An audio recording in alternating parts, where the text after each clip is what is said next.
Hello and welcome back once again, everybody. It's an absolute pleasure to be here. I feel like a broken record. I've been saying it over and over again. You guys might have actually noticed that on screen it said we were going to be playing Rocket League. That is, in fact, an error on our side. It is going to be League of Legends. Still a type of league, but not quite the one with a rocket. But without further ado, I'm going to hand it over to Ewen Bufton from XL Esports. Hey all, hear me all good? Cool, awesome to be here, especially after the year and a half we've had. It's awesome to have an event like this. Well done to all the organisers, it's really, really awesome to be here. So I'm from XL Esports. I'm the performance manager for BTXL, the League of Legends Academy team, and also our Fortnite roster. So today I'm going to take you through a little bit of what we set for our players in order for them to be at the top for long periods and also perform at their best in competitions. So myself, I've had quite a few struggles in sport. I think a lot of sport people have. And usually in traditional sports, maybe a bit more old-fashioned, but a lot of people don't talk about their struggles that they may have. So I think it's really good to bring a brand into esports where people have someone to look up to and talk to about any issues they might have. So at XL, we're trying to build this culture where we make our players know it's okay to talk about issues they might have, and this way we can help them. Sometimes we don't always know the answers, it's impossible, but the solution's usually within the athletes. So when we talk to our athletes, we usually try and help them work for their issues and solve problems on their own, and this way they can find the solution within inside themselves. So we try and build a bit of a culture to help with all of that. You're really awesome. So usually on sport, you all have to be on the same page. In order to compete at the top level, everyone has to be interlinked. But athletes are different, people are different. So it's really important that we integrate who the people are. Who are they just behind their gaming name? What are their needs? What can we do to support these needs outside of the game?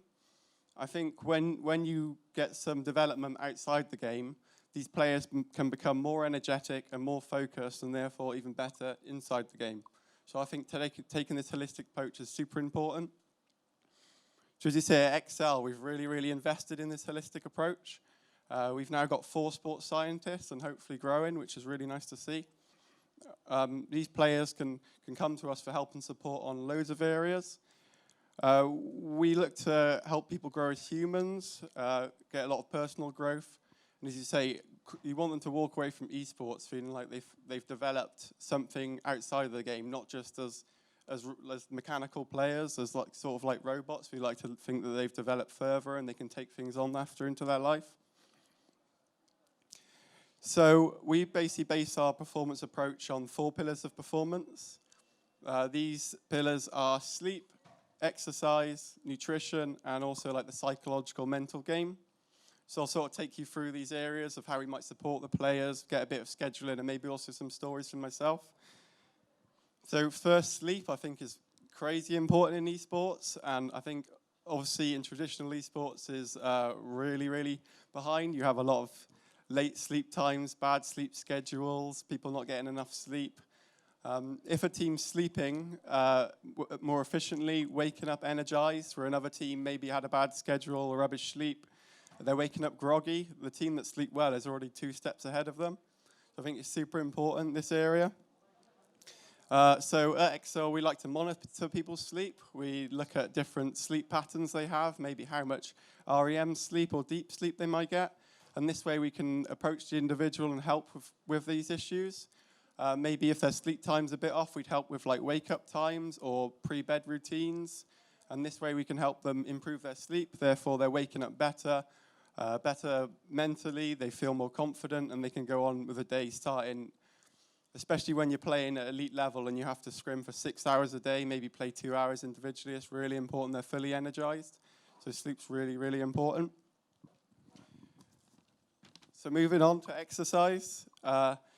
Obviously, in esports, you're sitting for super long hours. You can be sitting for 10 hours a day with limited movement. Obviously, the body is made to move, so super important that we take breaks. Really, really good that We get exercise flowing in team sport. It's really, really important for people to play any sort of sport they may like, get some exercise, resistance training, and aerobic. If you're stressed in your body while doing exercise, then you're actually building resistance to stress, and this isn't just physically, this is also mentally.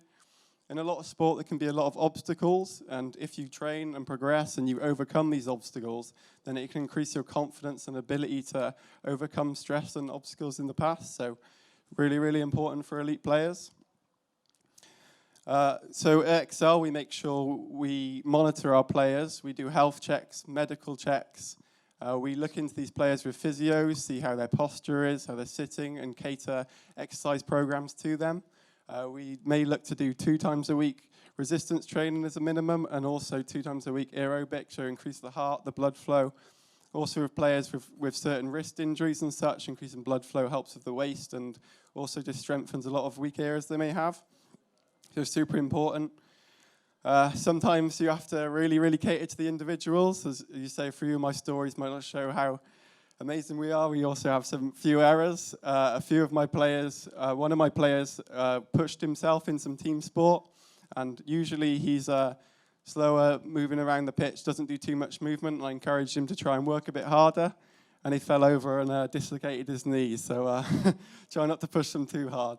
But no, really, really important that we cater to them. And then after we moved on to the individual with doing some swimming to cater for his needs and just really, really working them in any way we can. So nutrition, secondly, mega important. Obviously, nutrition gives us energy to go throughout the day, compete at top level, feel good. If you eat something that's bad for you, put it inside your body, you're going to take longer. You're going to take longer to digest. You could be almost in like this food coma where all the blood goes to your stomach and away from your head. Therefore, you're not going to be able to work functionally, compete at the top level like others. Whereas if you okay? Whereas if you eat well, you'll feel full, but you won't feel in this food coma. You'll be ready to compete. So really, really important we implement this in esports, especially. There's high sugar intakes. Lots of fatty foods like takeaways. Energy drinks is such a huge one in esports.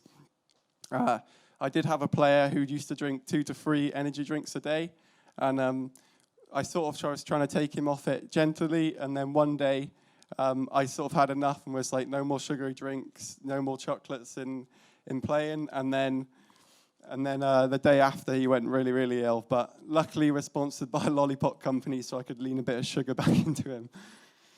But no, super important. So we work with our chefs. We provide meals. We make sure players have the right nutrition. At the start of the season, we work with the players to find out what foods they like and dislike, and this way we can cater healthy meals for them.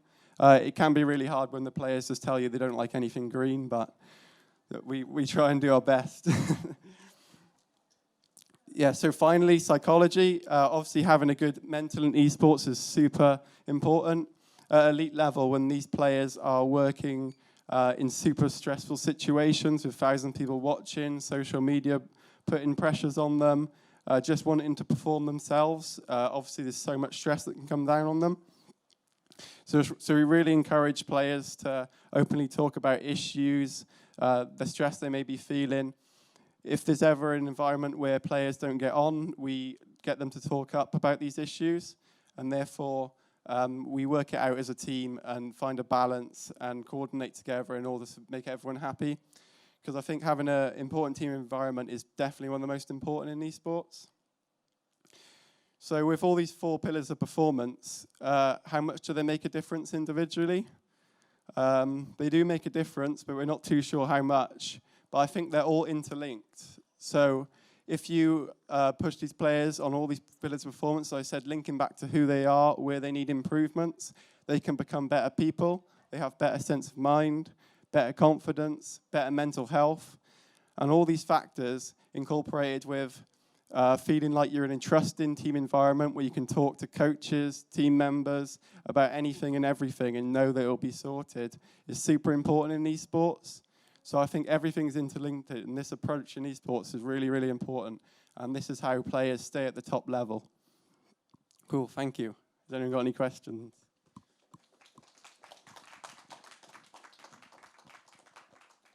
the topic of questions, I actually have a few for you. I'm sorry if I scared you. No You look worries. like you jumped there. So yeah, we do have some questions. A couple of them are from Twitch chat. A couple of them are from people that have been here at the event. So first off, how do you go about actually becoming a coach for an esports organization? Yeah, so from my experience, obviously elite esports, I think it's really, really good to have elite sporting background. So for myself, I came actually from a rugby background, playing at some elite level. And I think it's really important if you have opportunities to work in any sort of sports, elite-wise, esports, football, rugby, anything like this, if you can get experience of the environment and what it's like in these high-pressure situations, and also look at individuals and athletes and the pressures they may face and how you can cater to them. I think that goes a really long way. It's just learning how to help athletes in these situations. Okay, and what skills would you kind of say are really important to taking your game to the next level and becoming a professional player? Skills, I think, is having an open mind, definitely. I feel like taking advice from people is huge. You can always try something out, see how it works for you. Being open to communicating to coaches and staff. I feel like if you're quite individual in your ways and sort of stick to what you think's right, then, and if it ever goes wrong, then it's quite hard to come out of that. So it's really being open-minded. I think having the ability to work with other people and find a balance, because in elite esports, there's always going to be arguments, there's always going to be issues. So finding a way to cooperate and find a middle ground is super important. Okay, and speaking about like behind the scenes of an esports organization and stuff like that, I know you spoke about you guys having like physio available for your players and things like that. Are there some other roles that people here might not necessarily be aware of, and some kind of more behind the scenes roles that people might not have even heard of? Maybe not too much roles that people may not have heard of. As you said, a sort of support on the outside. I know a few esports are incorporating that, and it's growing hugely, which is really good to see.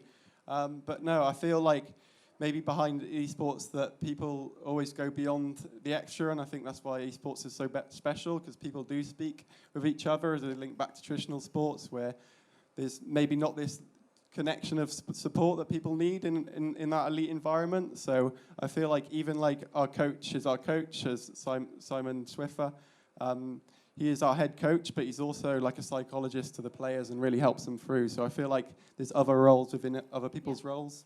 And how easy would you actually say for any aspirational, coaches or players, how easy would you say it is to get into that industry and the side of playing or coaching within esports? Everyone can do it, yeah. You just have to really push yourselves. And as you say, if you focus on goals and how you can improve and really think individually and find ways that people can support you through it, I think anyone can make it for sure. Okay, and what's the one main bit of advice that you'd provide to someone wanting to get into a coaching or playing position? One main piece of advice, coaching or playing, is, obviously get experience where you can. Offer to help anyone and everyone. I think if you can do one good thing for a person every day, it shows how you can go above and beyond to support a whole team of athletes in a really high-stress situation. All right, well, thank you very much for joining me, but let's add on to the atmosphere and the talk of all things League of Legends. So our next teams have actually fought their way through 42 other teams that have competed to be here. This is for Division 2 of League of Legends. Our first team is going to be Team BTC from Bridgewater and Taunton College. One thing to note, however, this team will be playing remotely. So I still want to hear an applause. We're still going to play a video to give you all the info about them. So without further ado, give it up for Team BTC.